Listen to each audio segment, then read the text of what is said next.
중국의 춘추 전국 시대 때 재상을 지낸 재상은 이제 총리입니다. 관중이라는 사람이 있습니다. 그가 인간의 삶을 바라보는 이러한 통찰을 남겼어요. 아마 여러분 들어보셨을 텐데요. 1년을 내다보면 곡식을 심고 10년을 내다보면 나무를 심어라. 그리고 100년을 계획하려거든 사람을 세워라 라고 이야기했습니다. 그래서 우리가 교육은 100년 지게다 대계다 라는 말을 쓰지 않습니다. 우리가 100세 시대를 여러분 살아간다고 할 때 사실 이 땅에서 우리가 행복하게 살아가는 것은요, 그냥 100세를 그냥 살아가는 게 아니죠. 아프고 힘들게 살아간다면 그 100세라는 삶이 힘들 것입니다. 건강하고 또 정신적으로 윤택한 그러한 삶의 질을 가지고 살아갈 때 우리는 행복한 삶이라고 말할 것입니다. 그러한 삶을 살아가기 위해서는요, 우리의 생활 습관이 중요하다는 거예요. 우리가 그저 며칠 단기간에 다이어트를 하듯이 아플 때만 건강 유지하고 좋은 것 먹고 그러면서 살면은요, 사실은 우리가 100세까지 건강하고 튼튼하게 살 수가 없습니다. 우리의 좋은 생활 습관이 중요하다는 거예요. 마치 농부가 씨를 뿌리고 그냥 내버려 두는 게 아니라 가서 계속해서 물을 주고 돌보고 가꿔야 되듯이 우리의 삶도 마찬가지라고 하는 것이죠. 우리의 신앙생활도 똑같습니다. 여러분, 우리가 평생 주님과 동행하는 삶이라고 하는 것은요, 언제 그냥 반짝하는 그런 신앙생활을 하자는 게 아니에요. 이것은 평생 농부가 수확을 위해서 성실하게 씨를 보살피듯이 우리의 영성과 신앙의 습관을 잘 우리가 꾸준히 세워가는 긴 과정인 것이죠. 그런데요, 이러한 과정이 실제적인 변화를 이루기 위해서는 우리에게 반드시 필요한 한 가지 마음가짐이 있습니다. 그것은 긴박성 또는 임박성이라고 이야기할 수 있겠어요. 제가 조금 쉽게 표현을 드리면, 예를 들어서 어떤 사람이 이제 몸이 아파서 특별히 폐에 좀 문제가 생겨서 병원에 갔다고 한번 생각해 봅시다. 그런데 의사 선생님께서 딱 보더니 이제 흡연자였어요. 그래서 담배를 끊으십시오. 안 그러면 폐가 더 나빠질 수 있습니다. 이렇게 이제 이야기를 했다고 생각해 보세요. 그러면 여러분, 이분이 담배를 끊을 가능성이 높을까요? 낮을까요? 네, 물론 이제 이러한 정도의 이야기를 듣고도 끊는 분들도 계시겠죠. 그러나 많은 분들은 조금만 줄이면 되겠지 이렇게 생각한다는 거예요. 그런데 의사 선생님이 조금 충격을 주려고 담배 안 끊으면 1년 안에 병 걸릴 수 있습니다. 큰 병 걸릴 수 있어요. 끊으세요. 이렇게 하면 어떻게 될까요? 아마 대부분은 끊을 겁니다. 여러분, 이게요, 우리가 신앙생활에도 똑같다는 거예요. 주님은 우리에게 반드시 다시 오시겠다고 말씀하셨어요. 그런데 우리는 어제도 안 오셨고 오늘도 안 오셨으니까 앞으로도 안 오시겠지. 이렇게 생각하면 우리가 그저 늘 영적으로 잠든 상태 속에서 늘 미루는 신앙생활 할 수 있다는 겁니다. 그러나 우리가 주님이 오늘 오실 수도 있고 내일 오실 수도 있다라고 하는 그러한 긴박성, 그러한 긴급성을 가지고 살아가게 되면 우리는 항상 그러한 믿음의 성장과 거룩을 위해서 살아가게 된다는 것이죠. 지난주에 살펴본 에녹이나 이제 오늘 우리가 살펴볼 노아나 마찬가지로 오늘 노아에 대한 말씀은 창세기 6장에서 이제 9장까지 기록이 되어 있어요. 여러분 한번 거기 피시고 같이 따라오셔도 좋겠습니다. 그런데 이 노아도 하나님을 동행하며 살았다라고 말씀하고 있습니다. 에녹도 하나님과 동행하는 사람 아니었습니까? 지난주에 우리 말씀 들었는데요. 제가 이제 어떤 목사님 설교를 들었는데 그분이 이제 이 에녹 설교를 하면서 하나님과 평생 날마다 동행하십시오 했더니 어떤 성도님이 이제 집에 가셔서 교회에 이제 잘 안 나오시는 배우자분에게 이 얘기를 했대요. 교회를 그렇게 뜨문뜨문 나오면 안 되고 날마다 하나님과 동행하는 삶을 살아야 된다. 그렇기 때문에 매주일 교회 나가야 된다고 이야기를 했대요. 그랬더니 그 배우자가 뭐라고 했는지 아십니까? 아니 어차피 천국에 가면 맨날 볼 건데 뭘 여기서도 이렇게 매일매일 봐야 되냐고. 나처럼 1년에 한 2번, 3번 나와야 하나님도 보고 싶지 않겠냐고. 여러분, 1년에 2-3번 나오는 날이 바로 절기 아닙니까? 우리가 이제 성탄절 또 추수감사절 다음 주입니다. 여러분 다음 주에 꼭 배우자님들 우리 데리고 오셔서 또 가족들 데리고 오셔서 하나님의 은혜를 또 함께 누리시기를 바랍니다. 여러분, 그것이 하나님과 동행하는 삶이 아니죠. 우리의 삶 속에서 날마다 하나님과 동행하기 위해서는 바로 우리의 신앙의 태도, 자세가 늘 중요하다는 것입니다. 오늘 우리는 믿음의 사람 세 번째 인물 노아에 대해서 한번 말씀을 전하기를 원해요. 우리가 지금까지 1번 타자, 2번 타자 봤고요. 이제 3번 타자. 제가 야구를 좋아하는데 참 신기한 것 같아요. 3번 타자 노아, 그리고 4번 타자가 누군지 아세요? 아브라함. 어쩜 이렇게 구성을 잘했는지 몰라요. 그런데 노아에 대해서 오늘 말씀을 보기 전에 잠깐 한번 사진 보겠습니다. 첫 번째 사진, 이게 뭐냐면요, 이게 이제 고대 바벨론 시대 때 발견된 돌판이에요. 아트라하시스라고 하는 서사시인데 여기에 어떤 이야기가 쓰여 있냐면 바로 노아의 방주 이야기가 쓰여져 있습니다. 큰 홍수와 그리고 그 가운데 구원받은 가족의 이야기가 기록되어 있어요.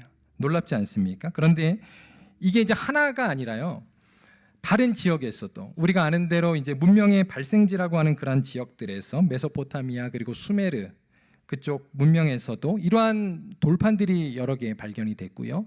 그리고 또 벽화라든가 이런 걸 통해서 노아의 그러한 그림들이 발견이 됐습니다. 이것은 노아의 그러한 방주 이야기가 설화가 아니라 정말 실제로 있었던 이야기구나라고 하는 것을 우리에게 증명해 준다는 것입니다. 자, 그 다음 사진 한번 또 보여주세요. 여기가 어딜까요? 저 멋있는 산이 바로 아라랏 산입니다. 지금 여기는 트루키에서 바라보는 모습이에요. 저게 이제 아르메니아에 있습니다. 트루키에와 경계선에 있어요. 저곳에 바로 노아의 방주가 이제 정착을 했던 것이죠. 그 다음 보여주십시오. 자, 이게 뭡니까? 예, 노아의 방주예요. 이거 그림이 아닙니다. 실제입니다. 지금 여러분 켄터키 주에 가면 켄터키와 오하이오 그 신시내티 근처에 저 노아의 방주를 저렇게 만들어 놨어요. 그래서 지금 관광지가 되었습니다. 아마 여기도 지금 갔다 오신 분들 계실 텐데요. 그 다음 사진 한번 보여주세요. 예, 저렇게 사람들이 지금 관광을 가고 있습니다. 여러분도 한번 나중에 가보시기를 바라요. 저 안에 들어갈 수가 있습니다. 배가 굉장히 크죠. 지금 저 배의 길이와 모든 모습이 다 성경 그대로 제작을 한 거예요. 네, 길이가 135m랍니다. 네, 자, 이러한 이제 노아의 방주 모습 우리가 한번 상상하면서 오늘 말씀으로 들어가 보도록 하겠습니다. 자, 여러분, 노아는요 굉장히 특별한 사람이었어요. 왜냐하면 아마 인생을 살면서 하나님께 마지막 종말에 대한 그러한 경고를 들으면서 살았던 사람은 아마 노아가 최초지 않았을까 생각됩니다. 노아에게 뭐라 그랬죠? 120년 후에 심판이 임할 것을 알려주셨어요. 그래서 이제 그가 그때부터 노아의 방주를 지었던 것 아닙니까? 한번 우리도 한번 생각해 보세요. 우리에게 만약 하나님께서 마지막 때 그 시간을 가르쳐 주신다면 우리는 어떻게 살까? 아마 우리의 삶의 자세는 반드시 달라질 겁니다. 여러분, 오늘 말씀에 들어가기 전에 우리가 노아에 대해서 한번 간단히 살펴보도록 하겠습니다. 노아의 이름은 뭐죠? 우리 자녀들 중에도 노아라는 이름이 많죠. 노아는 위로라는 뜻이고요. 또 쉼이라는 뜻입니다. 노아는 아담으로부터 10대 손이에요. 아담이 1대라고 한다면 10대 손입니다. 보통 성경의 숫자 중에서 중요한 숫자가 7이 중요하고요. 그리고 또 10이 중요해요. 네. 그런데 이 에녹이 7이었고요. 그리고 노아가 10대 손입니다. 그의 증조부는 누굽니까? 지난주에 우리 함께했던 에녹이었고, 그리고 그의 할아버지는 누구였죠? 무드셀라입니다. 969세를 살았던, 인류에서 가장 오래 살았던 사람이고, 그리고 그의 부친은 라멕이었어요. 근데 이 라멕은 가인의 후손 중에 그 악한 라멕이 아니에요. 다른 사람입니다. 그의 노아의 아버지 이름은 라멕입니다. 여러분, 오늘 주보의 칼럼에 제가 그 노아에 대한 이야기 지금 자세히 다룰 수 없기 때문에 여러분 실어드렸어요. 한번 꼭 참고해 보시기를 바랍니다. 그런데 놀라운 것은요, 이 노아의 위아래로 모든 족보에 속한 이 가족들을 하나님이 다 살려주셨다는 거예요. 그러니까 노아의 그러한 할아버지 그리고 노아의 아버지 이런 분들이 다 노아 홍수가 있기 전에 돌아가셨습니다. 그리고 노아의 자손들 3명의 아들들과 그 자부들도 하나님이 살려주셨잖아요. 그러니까 노아에 속한 가족들은 다 살려주셨어요. 그래서 종교개혁자 칼빈은요, 이 노아의 가족을 교회로 해석해요. 그리고 적용합니다. 하나님이 바로 하나님의 선택받은 자들을 구원하신다는 것이죠. 그렇다면 노아는 방주를 짓기 전에 무엇을 하며 살았을까? 노아의 직업이 궁금하지 않습니까? 우리 한번 보겠습니다. 베드로후서 2장 5절 다 같이 읽겠습니다. 시작. 옛 세상을 용서하지 아니하시고 오직 의를 전파하는 노아와 그 7 식구를 보존하시고 경건하지 아니한 자들의 세상에 홍수를 내리셨으며. 자, 여기에 보면 노아의 직업이 나와요. 그는요 목수가 아니었습니다. 그의 직업은 의를 전파하는 자였다는 거예요. 이 의가 뭡니까? 하나님의 의, 하나님의 복음을 전파하는 자였다는 거예요. 선지자와 같은 역할을 했던 것이죠. 지난주에 우리가 에녹도 비슷한 그런 모습을 보았습니다. 이러한 사실을 통해서 우리는 이제 오늘 노아에 대한 말씀을 좀 보려고 합니다. 자, 우리 노아의 믿음에 들어가기 전에요, 우리가 첫 번째 한번 이 내용을 좀 먼저 묵상해 봤으면 좋겠어요. 하나님께서 왜 홍수 심판을 하셨는가? 자, 우리는요 흔히 죄 때문이다라고 이야기합니다. 맞습니다. 맞는데요, 우리가 조금 더 한번 자세히 보자는 거예요. 자, 창세기 6장 여러분 혹시 한번 펴보십시오. 거기 1절에서 3절에 보면 하나님의 아들들이 사람의 딸들과 혼인하는 장면이 나와요. 자, 여기서 하나님의 아들들은 누구를 이야기할까요? 이들은 셈의 후손들을 이야기합니다. 즉 하나님을 믿는 백성들을 이야기한다는 거예요. 그런데 그들이 누구와 결혼을 했냐면 사람의 딸들, 이들은 가인의 후손입니다. 하나님을 믿지 않는 자들. 문제는 믿음의 자손들이 이제 세상에 살아가면서 그러한 하나님을 믿지 않는 자들과 혼인하면서 혼합주의에 빠지고 하나님을 떠나게 되었다는 거예요. 그들 안에 신앙의 경계가 무너지고 그리고 가인의 후손들과 같이 세상의 성공과 쾌락을 쫓는 삶을 살게 된 것이죠. 여러분, 당시에 가인의 후손 중에 네피림이라는 사람들이 있었어요. 그들은 고대의 용사라고 아마 여러분 그 각주에 기록되어 있을 겁니다. 성경에 보면 이들은 고대의 용사들이에요. 이들에 대한 뜻은 이겁니다. 당시의 세상에서 힘과 성공의 상징적인 인물들이었다는 거예요. 그들이 누구였다고요? 가인의 후손들.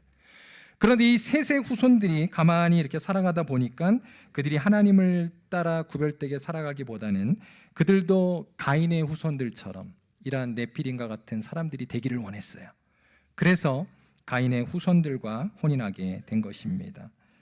결국 홍수 심판은요 단순히 인간의 타락뿐만 아니라 여기서 중요한 건데요, 바로 이러한 신자들의 타락 때문이었다는 거예요. 교회의 타락, 셋의 후손들의 타락입니다.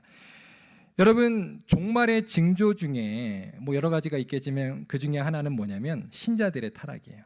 교회의 타락입니다. 그래서 오늘날 우리가 매스컴을 통해서 뭐 교회 그리고 목회자 또 성도들의 그러한 타락의 소식을 볼 때 너무나 안타깝지만 이것은 결국 종말의 징조라는 거예요. 여러분, 중세시대의 말 암흑시대에도, 영적인 암흑시대에도 어땠습니까? 교회가 얼마나 타락했습니까? 막 교황이 부인을 몇 명 두잖아요. 원래 교황과 사제들은 결혼하지 않는데 그래서 또 사생아들을 낳고 뭐 그러한 일들, 바로 종말의 특징이라는 것입니다.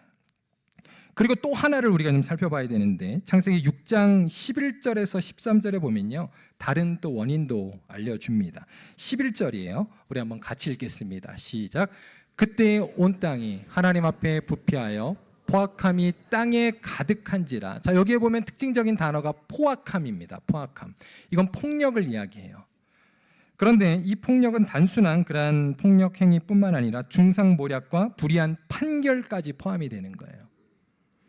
즉 사람과 사람 사이에 그러한 폭력으로 인한 관계가 파괴되는 것을 보여주고 있습니다. 첫 번째는 하나님과 우리와의 관계가 파괴되었고 이제는 사람과 사람 사이의 관계가 폭력으로 단절되었음을 보게 됩니다.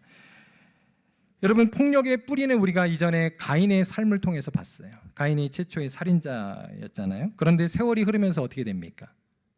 더 좋아졌습니까? 아니죠. 더 악해져요. 그래서 가인의 후손 중에 라멕이 등장합니다. 그는 더 심했어요. 가인의 후손인데 그 라멕이 자신에게 조그만한 손해를 준 사람을 보복해서 살인을 저지르거든요. 그런데 그것을 막 자랑스럽게 떠벌립니다. 여러분, 이건 뭘 얘기해 주는 걸까요? 이제는 그 시대가 폭력이 더 노골적으로 변화되었고 정당화된 시대가 되었다는 거예요.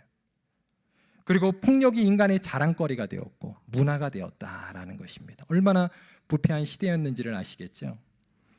이러한 포악함은 사람과 사람 사이의 관계를 파괴시켰고 더 나아가 사람과 자연과의 관계도 파괴시켰어요. 바로 인간의 탐욕이 피조 세계를 파괴시킨 겁니다. 그래서 성경을 보면요, 이제 하나님께서 그 이후에 모든 관계가 파괴되자 이 땅을 심판하신 것이죠. 그리고서 이제 하나님께서 홍수 이후에 새로운 질서를 세우시잖아요. 그게 뭡니까? 바로 노아와 맺은 언약이었다는 거예요. 그런데 하나님께서 특별히 이 언약을 세우시면서 인간에게 생명의 존엄에 대해서 가르쳐 주셨어요. 자, 그걸 한번 제가 읽어드리겠습니다. 창세기 9장 6절이에요. 제가 한번 읽겠습니다. 사람의 피를 흘리면 그 사람의 피도 흘릴 것이니 이는 하나님이 자기 형상대로 사람을 지으셨음이니라. 그 다음 창세기 9장 4절을 보면 고기를 그 생명되는 피째에 먹지 말라 그랬습니다. 이것은 뭘 얘기합니까? 이 말씀은 모든 생명이 하나님께 속한 것이다. 그렇기 때문에 생명의 주권은 하나님께 있다는 것을 지금 상기시켜 주는 거예요. 하나님은 인간에게 생명의 거룩함과 폭력의 절제를 교훈하신 것이죠. 자, 그 결과 이제 노아의 언약을 보면요, 그 특징이 있습니다. 자, 창세기 9장 9절에서 10절 말씀 우리 한번 다 같이 읽겠습니다. 시작. 내가 내 언약을 너희와 너희 후손과 너희와 함께한 모든 생물 곧 너희와 함께한 새와 가축과 땅의 모든 생물에게 세우리니 방주에서 나온 모든 것 곧 땅의 모든 짐승에게니라. 자, 9절 한번 다시 보여주세요. 보통 여러분 언약은 누구와 세우는 것입니까? 하나님과 사람이 세우는 거예요. 그래서 9절 보시면 너희와 너희 후손, 여기서 끝나야 되는 거 아닙니까? 그런데 노아 언약의 특징은 10절로 넘어가요. 보세요. 모든 이 자연 생물 만물입니다. 여러분 언약 중에 이러한 언약이 노아 언약밖에 없어요. 이것은 지금 무엇을 이야기하는 것입니까? 바로 하나님께서는 노아 언약을 통해서 창조 세계 전체를 구속하시고 온전히 회복시킬 것을 보여주고 있는 거예요. 그러면서 주님은 이제 마지막 예수 그리스도로 인하여서 다시 심판하게 될 그 땅 가운데 이제 이 땅이 완전히 끝나고 그 가운데 바로 새 하늘과 새 땅 에덴의 회복을 주실 것을 말씀하고 있는 거예요. 그래서 우리 인간만이 아니라 우리 모든 자연 만물이 주 안에서 회복될 줄로 믿습니다. 우리는 그 나라에서 영원히 살게 될 것을 주님은 이 노아의 언약을 통해서 보여주시는 것이다. 그리고 또 노아의 언약의 특징 중에 하나는 다시는 물로 세상을 심판하지 않겠다 그랬어요. 그러면서 무지개를 언약의 징표로 보여주셨잖아요. 이건 뭘 얘기하냐면 예수님의 마지막 심판 전까지 다시는 노아의 심판과 같은 심판을 하지 않겠다 약속하신 거예요. 자, 그 다음 우리 한번 두 번째 이제 오늘 본론으로 들어가겠습니다. 노아의 믿음은 무엇인가 라고 하는 것입니다. 우리가 지금 히브리서 11장에 등장하는 믿음의 사람들에 대해서 묵상하고 있습니다. 그래서 아벨, 에녹, 그리고 오늘 세 번째 노아에 대해서 보는데요. 여러분 이들이 선택받은 이유는 무엇일까요? 이들이 대단해서일까요? 이들의 믿음이 좋아서일까요? 이들이 지혜로워서일까요? 자, 그런데요, 오늘 성경을 보면 노아의 믿음이 남다르게 소개가 돼요. 자, 창세기 6장 9절 한번 보겠습니다. 다 같이 한번 읽겠습니다. 시작.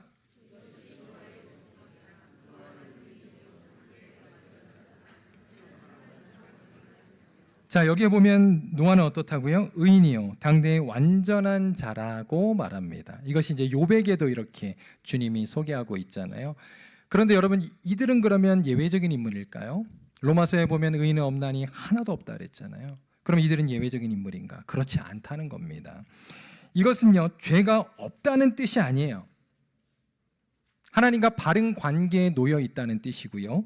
그리고 죄를 멀리하는 사람들이었다라는 겁니다. 그러니까 이게 노아의 선택받은 이유가 아니었다는 거예요. 자, 그 증거를 제가 한번 들어드릴게요. 바로 앞절입니다. 8절을 보세요. 그러나 노아는 여호와께 은혜를 입었더라, 이겁니다. 여러분 노아가 은혜를 입었는데 지금 이유가 있습니까? 없어요. 무조건적인 선택입니다. 바로 이러한 선택의 은혜를 입은 노아, 그리고 또 오늘 여러분 히브리서 11장 7절에도 보면 우리 읽었는데요. 다시 한번 읽겠습니다. 시작. 믿음으로 노아는 아직 보이지 않는 일에 경고하심을 받아 경외함으로 방주를 준비하여 그 집을 구원하였으니 이로 말미암아 세상을 정죄하고 믿음을 따르는 의의 상속자가 되었느니라. 자, 마지막에 보세요. 믿음을 따르는 의의 상속자가 어떻게 됐다고요? 되었느니라. 수동태잖아요. 그가 하나님의 은혜를 받은 겁니다. 어떠한 이유 때문에 그가 선택받은 것이 아니라 하나님의 무조건적인 그러한 선택을 받았다는 거예요. 그로 인하여서 그가 의로운 자가 되었고, 그리고 그가 참으로 완전한 자가 되었다라고 하는 것입니다. 이렇게 순서를 바꿔야 돼요. 여러분, 우리도 똑같습니다. 하나님께서는요, 우리를 무조건적인 은혜로 선택하셨어요. 아멘입니까? 그래서 우리도 신분상 의인이 되었다라고 바울이 이야기하잖아요. 그리고 우리는 이제는 세상의 그러한 모습이 아니라 하나님의 거룩과 진리를 따라 살아가는 자가 되었다는 거예요. 이처럼 노아와 우리는 같은 선에 있어요. 여러분, 이러한 이해를 바탕으로 오늘 말씀에 들어가야 돼요. 그래야 우리가 노아의 믿음을 함께 묵상할 수 있습니다. 만약 노아는 우리와는 다른 그런 사람이라고 생각한다면 오늘 말씀은 그냥 뜬구름 잡는 거예요. 왜? 노아와 우리는 다른 사람인데요.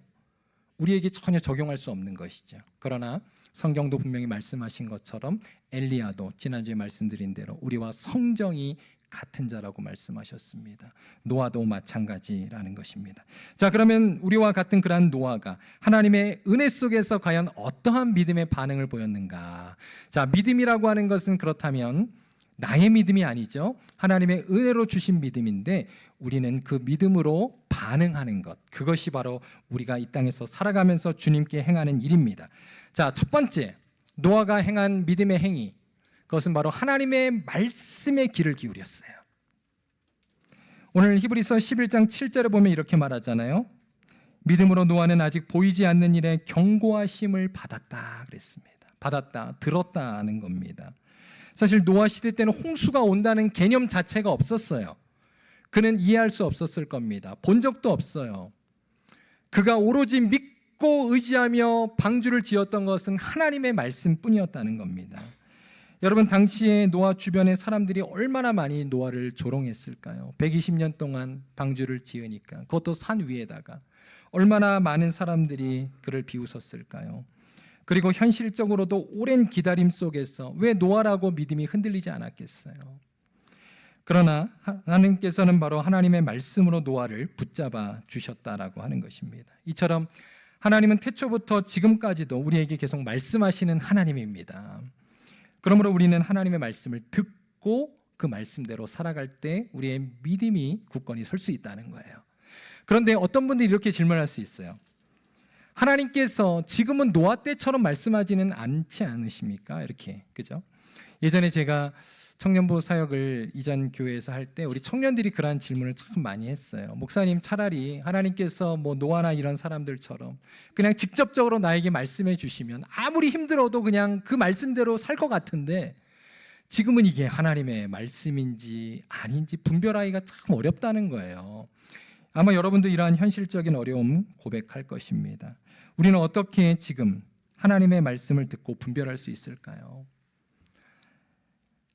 오늘날 대표적인 개혁주의 신학자 중에 한 사람인 조엘 비키 교수님은요, 우리에게 이렇게 조언해 줍니다. 한번 여러분 들어보시죠.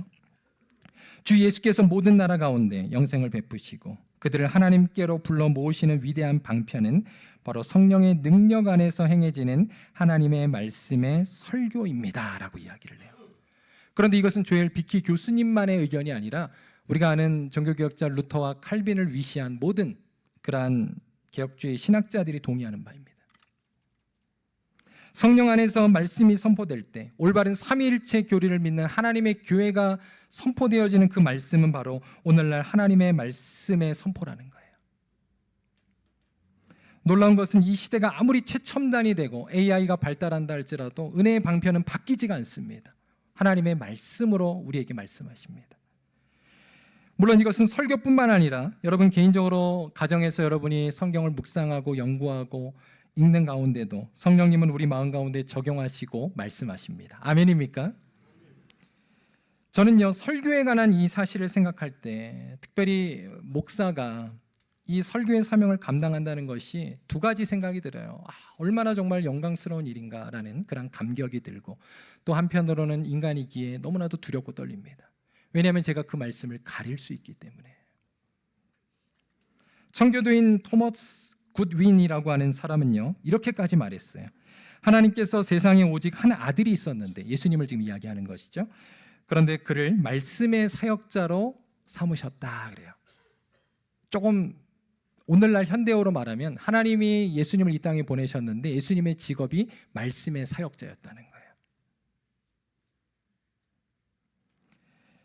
여러분, 이것은 굉장히 설교자들에게 두렵고 떨리는 일입니다. 그러므로 설교는 성령 안에서 준비되고 선포되어야 해요. 이것은 그냥 말씀을 우리가 국어책 읽듯이 그렇게 분석하고 그렇게 여러분에게 전하는 게 아니잖아요. 그래서 설교 준비를 하고 전하는 데 있어서 설교자들이 얼마나 정말 기도하고 또 성령을 의지해야 되는지를 보여주는 것이죠. 사도 바울도요, 그래서 에베소서에서 하나님의 말씀을 성령의 검이라고 말합니다. 성령이 없으면 그러한 일이 일어날 수 없다는 거예요. 히브리서 4장 12절에서 13절 상반절에 보면 하나님의 말씀을 이렇게 표현합니다. 하나님의 말씀은 살아있고 활력이 있어 좌우의 날선 어떤 검보다도 예리하여 혼과 영과 및 관절과 골수를 찔러 쪼개기까지 하며 또 마음의 생각과 뜻을 판단하나니 지은 것이 하나도 그 앞에 나타나지 않음이 없고. 여러분, 이러한 성령을 통한 하나님의 말씀이 우리 교회 강단 가운데 이루어지기를 간절히 축원합니다. 저뿐만 아니라 우리 말씀의 사역자들 위해서 우리 여러분 기도해 주시기를 바랍니다. 그렇다면 성도들은 어떠한 마음으로 설교를 들어야 할까? 그죠? 이제 설교자는 그렇고 또 성도들은 어떻게 하나님 말씀을 들어야 할까요? 존 칼빈은요, 그의 기독교 강요 4권 1-5에서 이렇게 말해요. 하나님께서 오늘도 말씀하신다. 비록 설교자의 입을 통해 말씀하시지만 그 말씀 속에서 우리는 하나님의 음성을 직접 들어야 한다라고 이야기합니다. 칼빈은요, 설교를 단순히 인간의 말이 아니라 하나님께서 지금 이 순간 교회를 통해 말씀하시는 도구로 이해했다는 거예요. 따라서 우리는 설교자의 부족함을 넘어서 역사하시는 하나님의 음성을 들어야 할 줄로 믿습니다. 그럴 때 우리는 여러분 예배 시간에 성령 안에서 말씀을 듣고 그 가운데 새 힘을 얻게 될 줄로 믿습니다. 이사야서 40장 31절에 보면 이런 말씀이 있잖아요. 오직 여호와를 앙망하는 자는 새 힘을 얻으리니 독수리가 날개치며 올라감 같을 것이요 다른 박질하여도 곤비하지 아니하겠고 걸어가도 피곤하지 아니하리로다 그랬어요. 독수리가 하늘을 나는 모습 보신 적 있으세요? 얼마나 멋있습니까? 날개를 쫙 펴고 하늘을 날잖아요. 그런데 독수리는요, 항상 순풍만을 만나지 않는데요, 그도 센 바람 그리고 거센 폭풍우를 만나기도 합니다. 그런데 독수리가 다른 새들과 다른 점이 뭔지 아세요? 독수리는 그런 강풍을 만날 때 그 강풍을 탄다는 거예요. 마치 우리 연처럼. 그래서 더 높이 올라간다는 겁니다. 그 더 높이 올라가는 모습을 지금 이사야 40장 31절에 말하고 있는 것. 그게 바로 여호와를 앙망하는 자로 말하고 있는 것입니다. 여호와를 앙망한다는 것은 여호와를 따른다는 것입니다. 여호와의 말씀을 듣는다는 것입니다. 여러분, 우리의 삶에도 얼마나 많은 그러한 거센 바람과 폭풍우를 만날 때가 있습니다. 여러분, 그때 어떻게 하시겠습니까? 세상으로 피하시겠습니까? 주님의 말씀으로 여러분 나아가시기를 바랍니다. 하나님 품으로 더 가까이 나아가시기를 바랍니다. 그러면 주님께서 그러한 자들에게 어떻게 하신다 그랬어요? 독수리처럼 새 힘과 평안을 허락하신다. 독수리가 하늘로 높이 날잖아요. 그럼 거기는 바람이 없대요. 그러한 평안이 주님 안에서 이루어지게 되기를 간절히 소원합니다. 그 다음 두 번째, 노아는 어떠한 믿음의 반응을 했는가? 노아는 경외함으로 준비했습니다. 오늘 11장 7절, 히브리서 11장 7절에 보면 경외함으로 방지를 준비하여 그랬거든요. 근데 여기 창세기 또 6장과 7장에도 보면 이렇게 나와요. 한번 보여주시죠. 한번 같이 읽겠습니다. 22절 시작. 노아가 7장 5절 시작. 노아가 여호와께서 자기에게 명하신 대로 다 준행하였더라. 아멘. 노아가 방주를 준비한 태도는요, 단지 하나님을 두려워해서가 아니에요. 무서워서 억지로 한 게 아닙니다. 벌 받을까 봐 한 게 아닙니다. 분명히 말씀하시잖아요. 히브리서 11장 7절에 경외함으로 방주를 준비했다. 여러분, 두려움과 경외는 다른 거예요. 성경이 말하는 경외는 하나님 말씀 앞에 벌벌 떠는 그런 공포심이 아닙니다. 하나님이 어떤 분인지를 바로 알고 그분의 말씀이 진리임을 알고 존중하는 그러한 영적인 태도예요. 여러분, 배우자를 정말 사랑하는 사람은 배우자의 말을 존중하잖아요. 그게 바로 경외하는 태도입니다.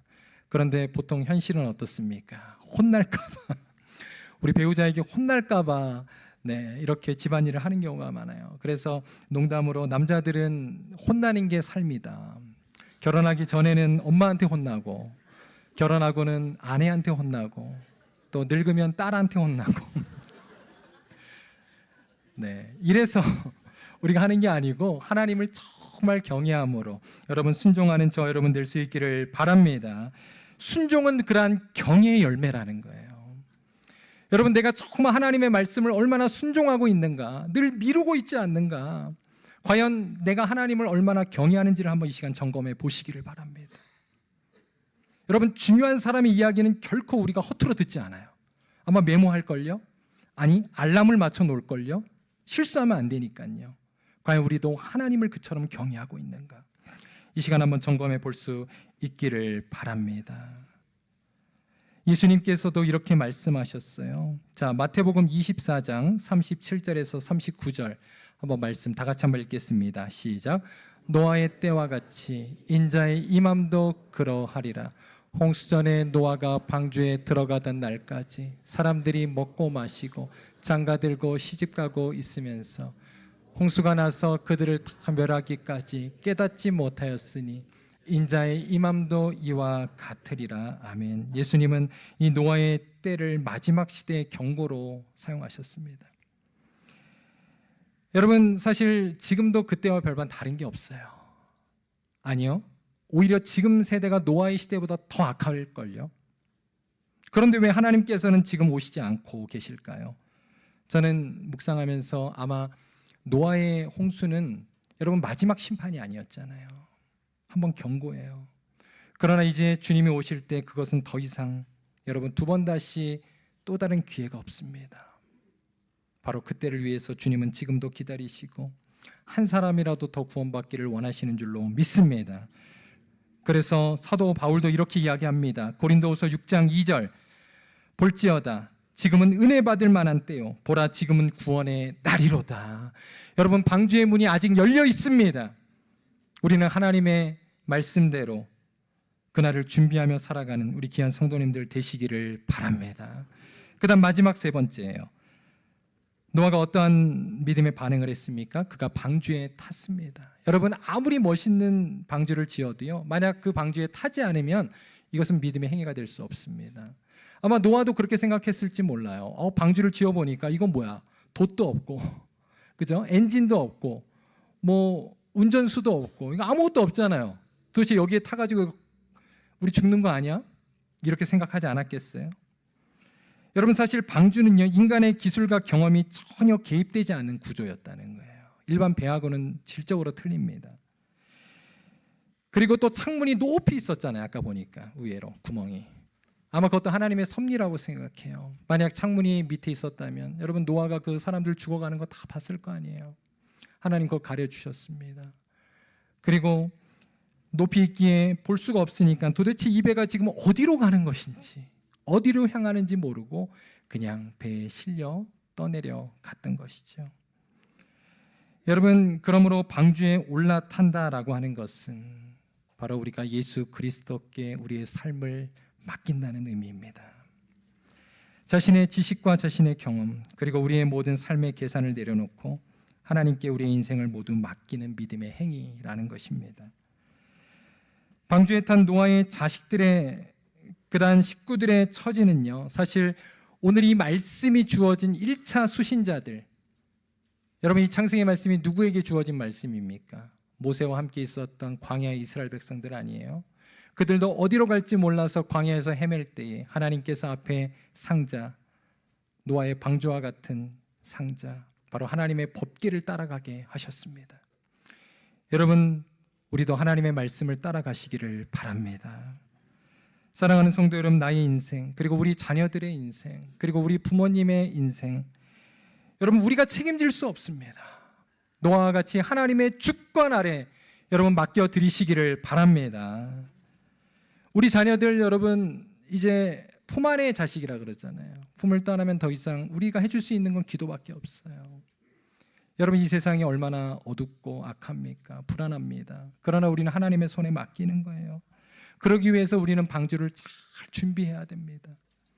마치 모세가 어릴 적에 그 애고방 바로가 다 죽이라 그랬잖아요. 그래서 그 어머니 요게벳이 어떻게 했습니까?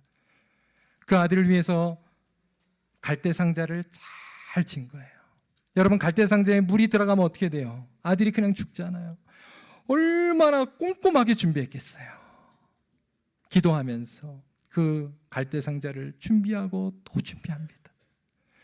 그리고 결국 그 사랑하는 피부치를 갈대 상자에 넣어서 애곡강, 나일강가에 떠내보내는 그 엄마의 심정, 바로 믿음으로 하나님께 맡기는 것입니다. 여러분, 여러분의 모든 인생, 우리의 진로, 우리의 모든 가정의 문제 하나님께 맡겨 드리시기를 바랍니다. 제가 한때 이 찬양 아세요? 여러분 요게벳의 노래라는 찬양이 있어요. 한번 여러분 집에 가셔서 오늘 한번 들어보세요. 눈물 없이는 들을 수 없는 찬양이에요. 제가 그걸 들으면서 유학생활 가운데 얼마나 많이 울며 기도했는지 몰라요. 거기 가사를 한번 제가 조금 한번 낭독해 드릴게요. 다 할 수는 없고 이렇게 해요. 요게벳의 노래라는 복음성가인데 작은 갈대 상자 물이 새지 않도록 역청과 나무 진을 칠하네. 어떤 마음이었을까? 그녀의 두 눈엔 눈물이 흐르고 있네. 정처 없이 강물에 흔들흔들 흘러내려가는 그 상자를 보며 눈을 감아도 보이는 아이와 눈을 맞추며 주저앉아 눈물을 흘렸겠지. 너의 참 주인, 너의 참 부모이신 하나님, 그 손에 너의 삶을 맡긴다. 너의 삶의 참 주인, 너의 주 하나님, 그 손에 너의 삶을 드린다. 여러분 이것이 우리의 기도가 될 수 있기를 바랍니다. 특별히 지금 12학년 이제 우리 대학 가는 아이들 여러분 준비하면서 얼마나 마음에 근심이 많습니까? 하나님께 맡겨드리세요. 하나님 앞에 여러분 기도하면서 그것들 준비하시기를 바랍니다. 여러분 우리도 요게벳과 같이 주를 신뢰하며 우리의 인생을 주님 앞에 온전히 맡겨드릴 때 예수님께서 우리를 당신이 목적하신 아라랏산으로 우리를 이끌어 주실 것입니다. 그것이 믿음입니다. 이제 오늘 말씀을 마치겠어요. 저는 오늘 말씀을 마치면서 이런 질문이 들었어요. 방주에 탄 노아와 가족들은 과연 행복했을까라는 생각이었어요. 그들이 와 우리는 구원받았다 이랬을 것 같아요. 분명 감사와 안도감은 있었을 겁니다. 그러나 밖에서 죽어가는 그 사람들의 비명소리, 그리고 이제 아라랏산에 도착했더니 어떻게 됐어요? 그들밖에 안 남았잖아요. 여러분 가끔 집에 혼자 있으면 문득문득 무서울 때가 있잖아요. 아마 소름이 끼치지 않았겠어요? 이제 자기들밖에 안 남았잖아요. 얼마나 그 책임감이 무거웠겠습니까? 아마 노아는 가족들을 단단히 단속했을 것 같아요. 그러면서 이제 우리가 한번 하나님의 뜻대로 살아보자. 더 이상 죄를 짓지 말고 하나님이 원하시는 대로 살자. 왜? 세상이 다 그것 때문에 멸망했으니까.